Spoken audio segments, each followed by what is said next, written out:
გიფიქრიათ, რომ სოციალურ ქსელში ნანახი ემოციური ისტორია შეიძლება სრულიად გამოგონილი იყოს. ფოტო, რომელიც გულს გიჩუყებთ და დახმარებისკენ გიბიძგებთ, რეალურად თაღლითური სქემის ნაწილი იყოს. ხელოვნური ინტელექტის ეპოქაში თაღლითობის ფორმები სწრაფად იცვლება. ის, რაც ადრე მარტივი ტყუილი იყო, დღეს შეიძლება ვიზუალურად დამაჯერებელ რეალობად იქცეს.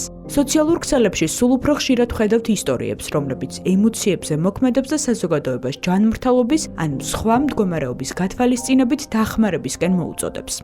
ამჯერად საქართველოს მოსახლეობა დანიელის გადასარჩენად დაირაზმა. გავრცელდა ფოტო, სადაც პატარა ბიჭი უმძიმესი დიაგნოზით სიცოცხლის გადასარჩენად იბრძოდა და ფინანსურ დახმარებას ითხოვდა. ბავშვის ფოტო ყალბი აღმოჩნდა. დიაგნოზი არარეალური, ქველმოქმედების უკან კი თანამედროვე თაღლითური სქემა. დეზინფორმაციის შესახებ სოციალური ქსელიდან ვიგებთ.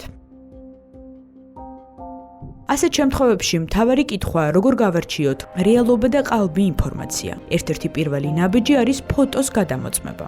ისეთი სერვისები, როგორიცაა Google-ის სურათის ძიებას საშუალებას გვაძლევს, ვნახოთ, სად გამოჩნდა ეს ფოტო პირველად და ხომ არ გამოიყენეს ის სხვა კონტექსტშიც.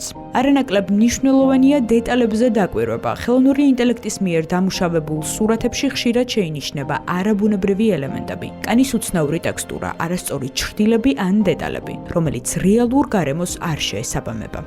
ტექსტის გადამოწმება შესაძლებელია სპეციალური პროგრამებით, რომელიც აფასებს შესაძლებელია თუ არა ტექსტი ხელოვნური ინტელექტის მიერ იყოს გენერირებული. თუმცა საბოლოო პასუხი, როგორც წესი, ერთი ინსტრუმენტით არ მიიღება. საჭიროა რამდენიმე მეთოდის ერთად გამოყენება. დღეს, როცა ტექნოლოგია საშუალებას იძლევა რეალობის იმიტაციას, თავდაცვის საუკეთესო მექანიზმი ინფორმაციული თავდაცვა. უცნაურ ლინკებზე არ გადასვლა და სოციალურ ქსელში მნიშვნელოვანი ინფორმაციის გაზიარებისგან თავის შეკავება, რადგან ხშირად ყველაზე დამაჯერებელი ისტორიაც კი შეიძლება აღმოჩნდეს კარგად დაგეგმილი ტყუილი, რომელიც მხოლოდ ერთ მიზანს ემსახურება: ნდობის მოპოვებას და მის ბოროტად გამოყენებას.